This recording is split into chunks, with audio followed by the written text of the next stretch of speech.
It's Deadlift Speed Day, otherwise known as my favorite day because it has the word deadlift in it.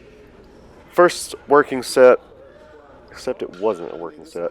The first warm-up set, 185, just to feel the weight, see how it feels. We've moved over to a different spot in the gym, so we don't, make people feel uncomfortable with our camera, and we can kind of be bros and be loud and obnoxious. So anyways, moved over to a new spot in the gym, and really like it. I think it's good so far, and I look forward to checking out this corner of the gym.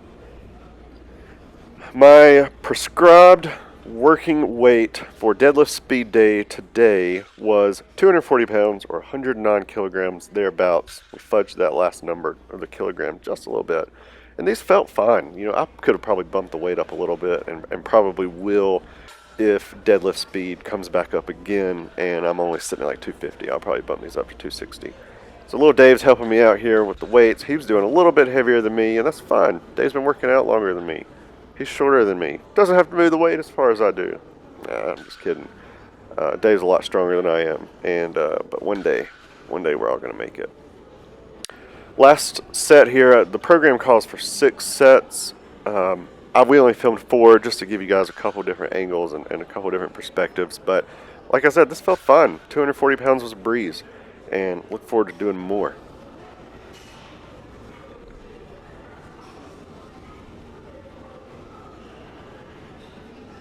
But I'll tell you one thing that I dislike more than deadlifts. And I love deadlifts. These, baby. Deficit deadlifts. Let me just paint a picture for you. I'm 6 foot 4 inches tall, and the legs probably comprise half of that, and my arms probably comprise the other half, let's be honest. But when I'm standing on a box, physics says that I have to move that weight a little bit further. That's the point of deficit deadlifts, right? So I'm already moving the weight, God, it seems like 2.5 feet. But when I'm moving the weight off of a box, it feels like I'm just going to throw the weight up into the sky because I'm moving so much. And maybe that's the disadvantage of being tall. Who knows? If you can find another disadvantage of being tall, though, you let me know. Besides trying to find clothes that fit in the sleeves. When you have arms that are almost 80 inches wide or 80-inch wingspan, finding clothes that fit and don't make you look like a parachute is a challenge. I literally think I could jump out of a plane wearing some shirts off the rack and float safely down to the earth and just, majestically begin walking into my landing and then, tuck my shirt in and go to work because that's how big they are. I wouldn't be very good looking, but I could do it. So I've literally told you nothing about this video, but again, my working set for deadlifts, deficit deadlifts, was 200 pounds, or right about 91 kilograms, and these are a little tough. I think this is actually more weight than the program actually called for, so at least at some point I felt good enough about the weight to increase it.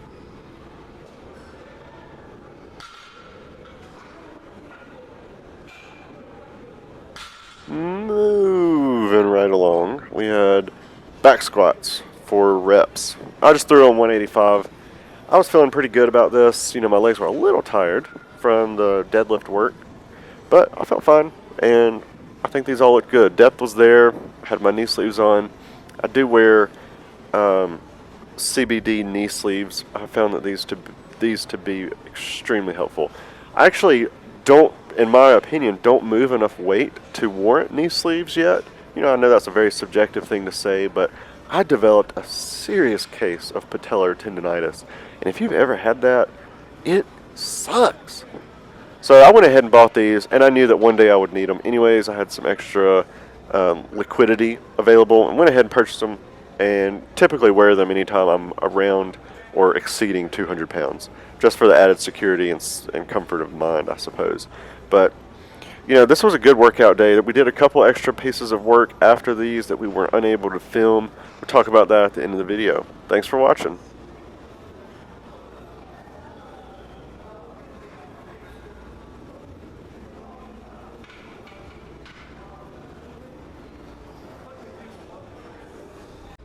Alright, Dave here, and here I am doing deadlift speed day.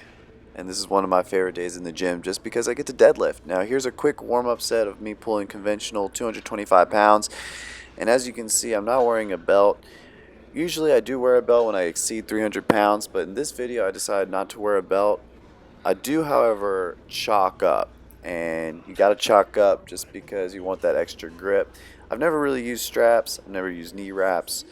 I do use a belt though when I exceed 300 pounds, but today I decided not to. Now, I'm not telling you that you need to wear a belt or that you should not wear a belt or that you're weak if you don't wear a belt. I think it's actually perfectly okay to wear a belt. I love wearing the belt, but 315 pounds for 2 reps, I just felt that I didn't really need to use the belt. Now, as you can see, I was able to pull my first set of 315 pounds really quickly, and here we go again from a different angle. I pulled the slack out of the bar and boom, it goes up fast, and again it goes up fast. But one thing I do want to mention is that I do notice that my hips do pop up a little bit quicker than I would have liked, and that's totally okay. It's something that I need to work on, especially since I'm pulling conventional. Normally I've been pulling sumo, and I've actually had great success doing that. I know, the old joke, pull sumo, eat butt, bro science, but I don't know, it's just working a little bit better for me. But I'm trying to get back into conventional. I did have my strongest pull in deadlift by pulling conventional. And then from there, from the speed workout, I moved to the deficit deadlift.